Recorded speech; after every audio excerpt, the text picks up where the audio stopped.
ఎగ్జాక్ట్గా బ్లడ్లోని ప్లేట్లెట్స్ మీద ఉన్న గ్రోత్ ఫ్యాక్టర్స్ మనం ఎక్స్ట్రాక్ట్ చేస్తాం. బ్లడ్లో అన్ని పార్ట్స్ వేస్ట్. బ్లడ్లో ఏమేమి ఉంటాయి? RBC, WBC, plasma. మనకేం కావాలి? ఆర్బీసీ వద్దు, డబ్ల్యూబీసీ వద్దు, ప్లాస్మా కూడా మొత్తం వద్దు. ప్లాస్మాలో గ్రోత్ ఫ్యాక్టర్స్ కావాలి. ప్లాస్మాలో ప్లేట్లెట్స్ ఉంటాయి, ప్లేట్లెట్స్ మీద గ్రోత్ ఫ్యాక్టర్స్ ఉంటాయి.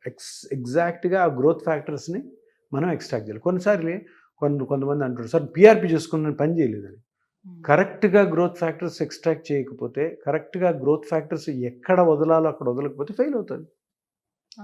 సార్ నేను 2 వేసుకున్నాను సార్, పీఆర్పీలు పని చేయలేదు. సో కరెక్ట్ టెక్నిక్లో చేయాలి. అది సింపుల్ ఇంజెక్షన్. ఇదే కాకుండా ఎలాంటి వారిలో పనిచేయదు, కొన్ని ఎలాంటి కండిషన్స్ ఉండే వాళ్ళలో కూడా పనిచేయకుండా ఉంటుంది. అంటే ఒకటి కరెక్ట్ టెక్నిక్తో చేయాలి.